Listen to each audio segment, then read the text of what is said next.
Réminiscence, film de 2021, écrit et réalisé par Lisa Joy, qui n'est connue que pour ses écrits, réalisations, coproductions et co-création de la série Westworld, qui n'était pas si mal que ça.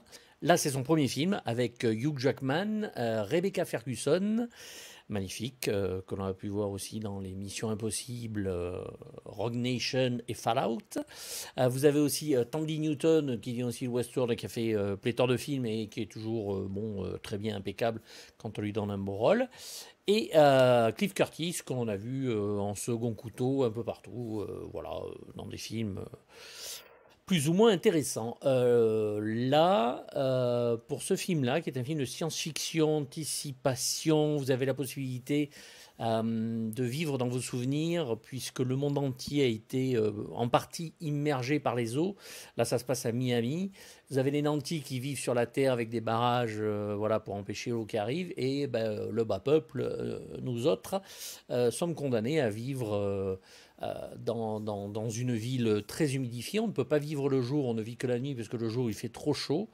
Et, euh, et on essaie de s'en sortir en plaçant une sorte de petit capteur sur la tête. On va dans une sorte de baignoire avec un peu d'eau et on vit notre passé au travers de nos souvenirs pour se rappeler quand c'était sec et tralala. C'est une bonne grosse soupe avec une belle couille dans le potage, comme on dit. Ça se prend pour Philippe Calix, c'en est pas. Il y a du Blade Runner pour le combat avec le méchant dans l'immeuble, comme dans l'immeuble Bradbury de Blade Runner. Il y a du Chinatown et du Black Dahlia pour ce qui est de l'histoire, on va dire, un peu cachée. Il y a du Minority Report, mais bien sûr, hein, puisque l'outil dont se sert Hugh Jackman pour faire revivre les souvenirs rappelle celui de Tom Cruise pour choper les criminels avant qu'ils fassent le crime. Il y a du Inception, clairement il y a eu du Inception. Chercher la femme qu'on aime, mais est-elle si gentille que ça ou maléfique? Enfin, il y a du Inception. Cette voix off en permanence qui vous explique ce que vous voyez est insupportable. Hugh Jackman montre d'ailleurs, et par sa voix off et son jeu, qui n'est pas toujours si bon que ça. Bref,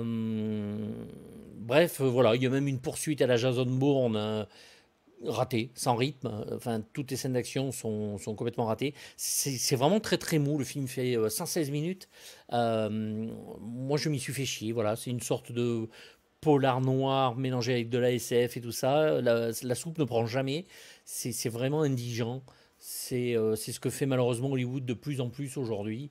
Et voilà, bon, pour Rebecca Ferguson, qui est toujours magnifique et qui est un plaisir à regarder, je vais lui mettre la note de 0,5 sur 6, mais ça s'arrêtera là. Le film ne vaut absolument rien. Ce n'est vraiment pas la peine d'aller le voir au cinéma. Ne perdez pas votre temps avec ça. C'est du vu et revu et revu et revu encore. Voilà, ça copie, mais ça ne réussit jamais à recopier bien. À bientôt.